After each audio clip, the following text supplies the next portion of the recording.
नमस्कार, मैं नवीन जायसवाल, फोरबीन राजस्थान में आपका स्वागत है। कर्णपुर उपचुनाव के नतीजे भाजपा और कांग्रेस दोनों के लिए बेहद चौंकाने वाले हैं। भाजपा ने वहां पर तमाम तरह की कोशिशें की थी, लेकिन उसके बावजूद वो चुनाव हार गई।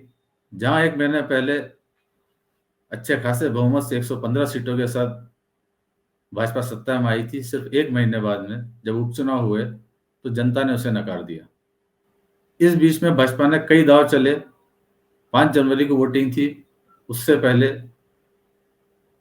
भाजपा ने चुनाव जीतने के लिए कहा जा सकता है 5 बड़े दांव चले और पांचों दांव उसके फेल साबित हुए हैं। अब जो चुनाव के डिटेल नतीजे आए हैं, बूथ वाइज जो काउंटिंग आई है, उसके बाद लगता है कि किस तरह से भाजपा की हार हुई है और हर एक जो बड़ा दांव उसने चला, वो हर दांव उसका उल्टा पड़ता चला गया। अब कौन-कौन से दांव थे और क्या उनका अंजाम हुआ, उन पर आज डिटेल में बात करेंगे इस वीडियो के अंदर। मंत्रियों की भारी भरकम फौज, जाति वोट को साधने की रणनीति, रोड शो, मंत्री बनाना, ये सारे दांव थे जो भाजपा के, जो सारे के सारे दांव उल्टे पड़े और उसके बावजूद कांग्रेस सीट जीत कर निकाल कर ले गई। कर्णपुर विधानसभा सीट में 249 पोलिंग बूथ है। 249 पोलिंग बूथ में मात्र 71 बूथों पर भाजपा को बढ़त हासिल हुई है और 177 बूथों पर कांग्रेस ने बढ़त हासिल की है। और एक बूथ के ऊपर आपके प्रत्याशी जो पृथ्वीपाल सिंह संधू हैं, उनको बढ़त हासिल हुई है।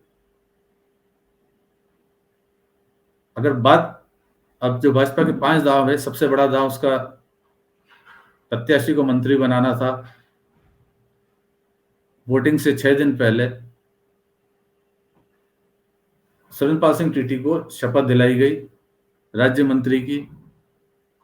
आदर्श आचार संहिता के उल्लंघन की आरोप कांग्रेस ने लगाया, लेकिन न चुनाव आयोग ने सुना, न पार्टी को भी फर्क पड़ा। उसके बावजूद मंत्री के रूप में खुद टीटी वोट मांगने निकले, लेकिन जनता से ने उनका विश्वास नहीं किया और वो हार गए।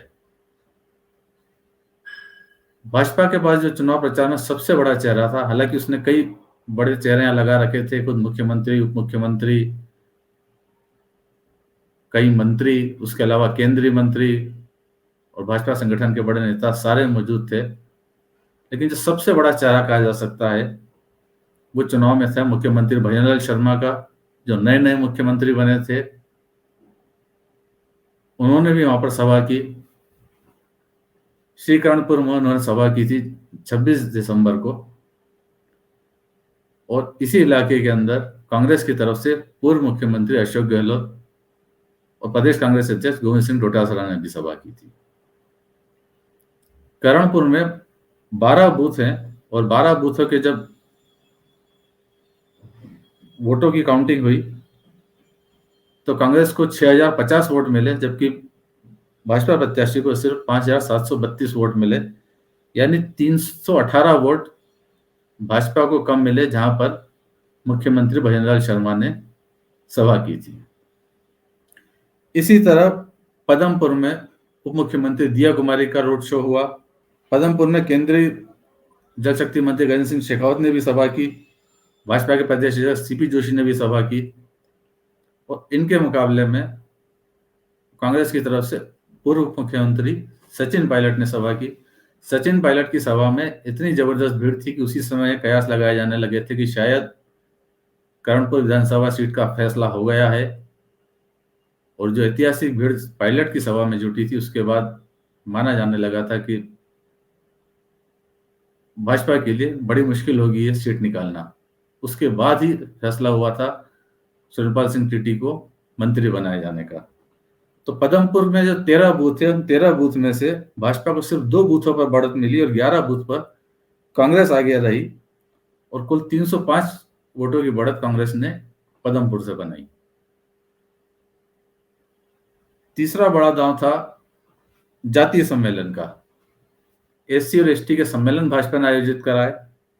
केंद्रीय कानून मंत्री अर्जुन राम मेघवाल और प्रदेश भाजपा के अध्यक्ष सीपी जोशी दोनों इन सम्मेलनों में मौजूद थे। केसरी सिंहपुर में सम्मेलन हुए। यहाँ पर 9 बूथ हैं 9 में से 7 बूथ पर कांग्रेस ने बढ़त हासिल की और मात्र 2 पर बीजेपी बढ़त हासिल कर पाई। कांग्रेस को यहां से 685 वोटों की अच्छी खासी बढ़त मिली।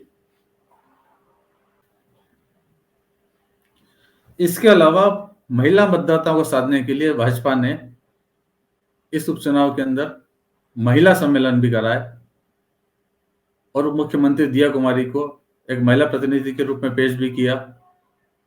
जयसिंहपुर में महिला सम्मेलन हुआ जहां पर दिया कुमारी ने महिला सुरक्षा की गारंटी भी दी, लेकिन उसके बावजूद वो गारंटी भी परवान नहीं चढ़ी और यहाँ पर जो 6 बूथ थे, 6 बूथ में से 4 बूथ पर कांग्रेस को बढ़त मिली और सिर्फ 2 बूथ पर भाजपा को बढ़त मिली और कुल 531 वोटों की बढ़त कांग्रेस ने यहां से भी हासिल की। इसके अलावा ये पूरा जो इलाका है नहरी क्षेत्र है, किसान और सिंचाई के लिए पानी यहाँ पर एक बड़ा मुद्दा हमेशा से रहे हैं। इसको लेकर बीजेपी ने कई तरह के वादे चुनाव में किए। प्रदेश अध्यक्ष सीपी जोशी, पूर्व प्रदेश अध्यक्ष सतीश पूनिया जो बाद में उपनेता प्रतिपक्ष भी बनाए गए, और सांसद निहाल चंद, उन्होंने किसान और नहरों के मुद्दे पर भी कई बातें की, लेकिन उसके बावजूद 4 में से 3 बूथ पर कांग्रेस को बढ़त हासिल हुई और 124 वोटों की बढ़त यहां भी कांग्रेस को हासिल हुई।